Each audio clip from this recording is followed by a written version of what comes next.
It's the midst of Hurricane Michael, and I'm bored. I know. I'll go to Haynes Mall and hang out there for a bit. Come on, everybody, let's go to Haynes Mall.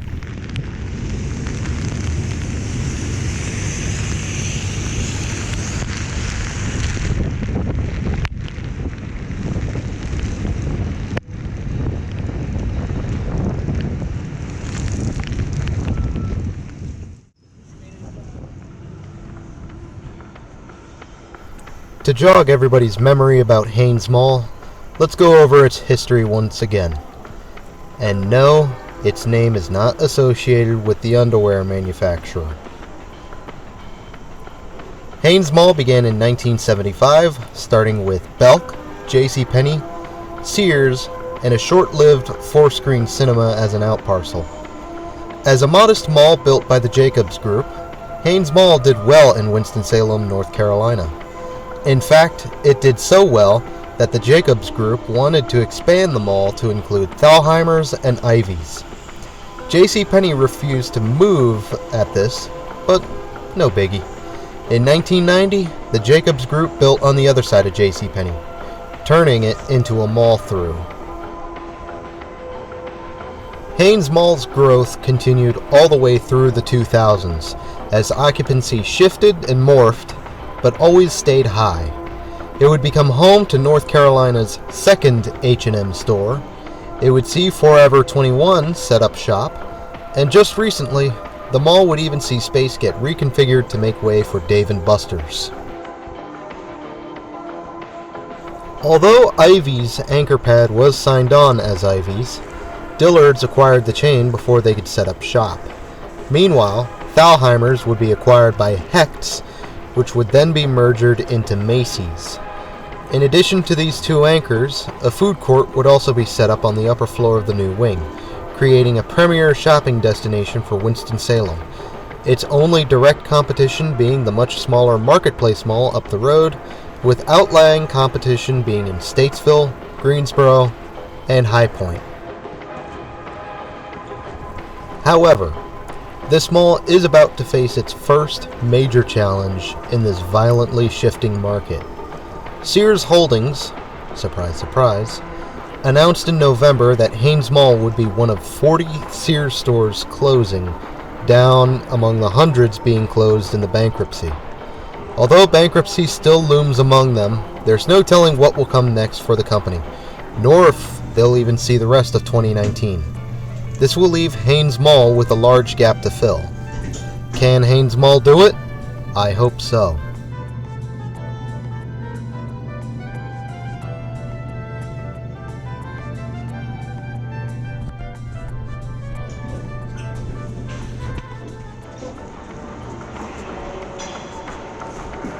The mall has been renovated, so a good chunk of its original charm has been lost. But in my opinion, it has grown on me a bit over the years. It's nothing amazing, but at the same time it's not terrible.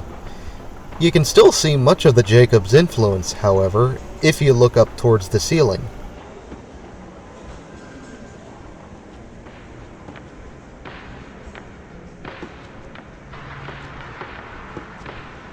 Now, unlike most malls where I go, talk for a bit, and leave, this is my other childhood mall, where I spent some of my childhood at. Most of my mall days can be equated between here and Oak Hollow Mall. Rest in peace. I am pleased to at least see that one of my two childhood malls have survived and is thriving. Often I kind of just spend time walking around. Not really like a mall walker, but in all honesty, I usually just haven't all that much to buy. Spencer's is fun to wander around in, and FYE occasionally has a movie that sparks my interest. But oftentimes, if nothing else, I always come to Haynes Mall for a bite to eat at the Pretzel Twister. Back in my days as a little kid, I was dragged all over this mall just like at Oak Hollow, from Hecht's to Sears. My parents, specifically my mom, was always after something here, and she knew I couldn't be left alone or else I'd do something stupid, like go down the up escalator. True story, I pissed off Paul Blart once doing that as a kid.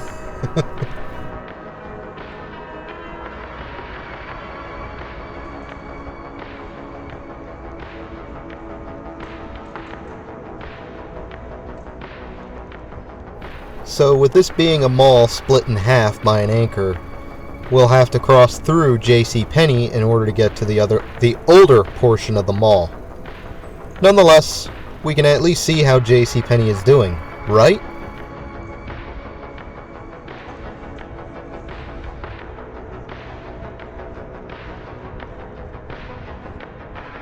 JCPenney is making an honest effort to keep their brand in good shape here. And with Sears on its way out, JCPenney may offer a place for those looking for appliances and maybe even furniture. Hopefully, they can rock through these hard times and secure a stable financial position once more. JCPenney being forced to close would be devastating for this mall unless someone relocated to fill the pad.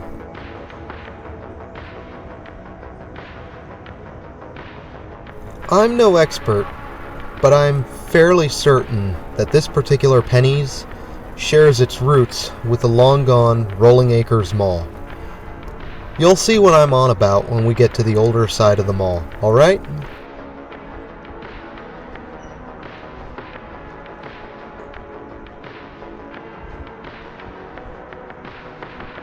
If I'm honest, however, I'm not fond of the bare concrete floor. It makes the store look a bit trashed and unfinished. I get the same feeling sometimes with stores and malls with open ceilings.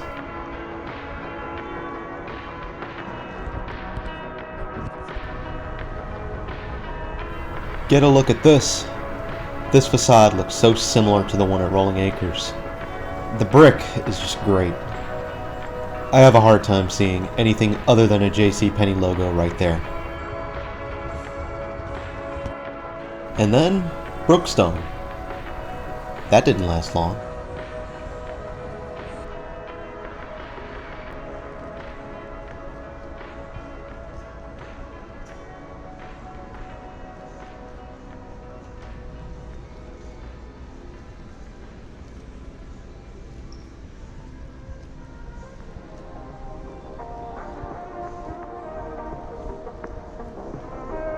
I am surprised by how well this mall has held up in the hurricane.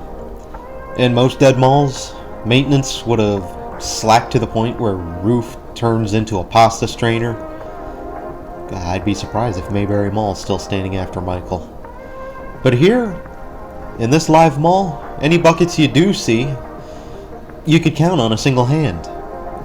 Now, ideally, there should be no buckets at all, but for this instance, maintenance is good.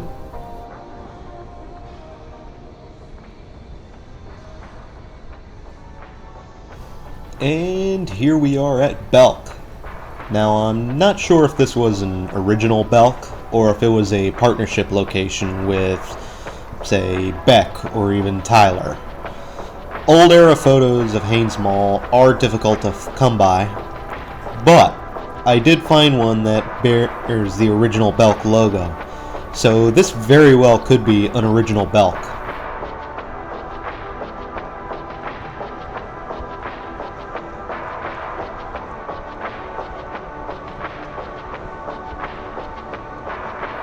You know, this is probably the only mall where I've seen 2 Bath & Body Works stores. 2 of them.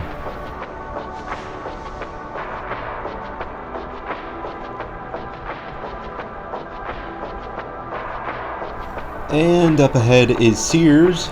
Well, Seared. As of this video, this Sears will have been closed and will await redevelopment if Navant Health doesn't do anything with the space. This recording may very well be the last time we see Sears without the big yellow signs of doom.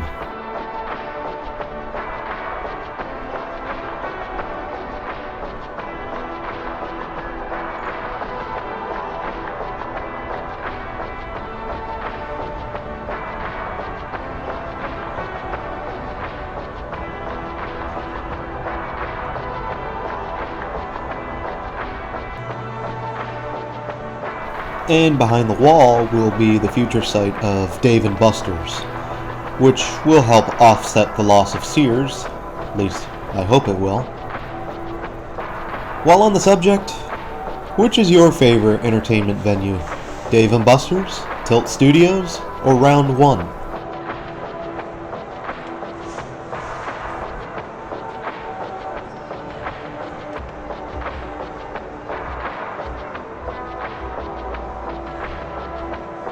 As we head back, you can see all the kiosks all along the mall, which I honestly don't care for.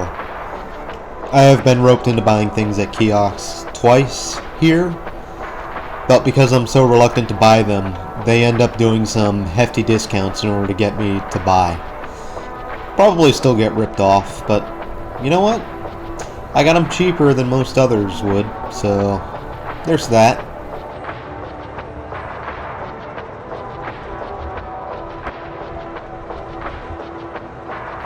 And one more pass through JCPenney. I still love that brick storefront.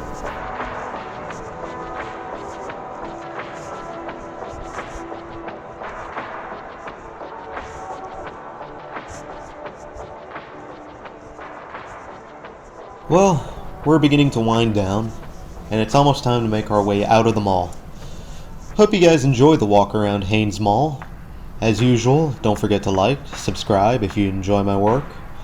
Share some praise or some criticisms in the comments below. And if you feel other people would enjoy the video, do share the video around. I have a lot of good surprises in store for you guys. Stick around and we'll have a blast. In addition, I extend a personal invitation for you to come join us on the Dead Malls Discord if you have not already. The server is organized by Sal of the Expedition Log series, and you can talk to him, me, and many other names like Jack from deadmalls.com, Nick from the Caldor Rainbow, Unicom Productions, Raw and Real Retail, Anthony from Faded Commerce, Ace's Adventures, even Retail Archaeology. Come join us and keep the discussion going.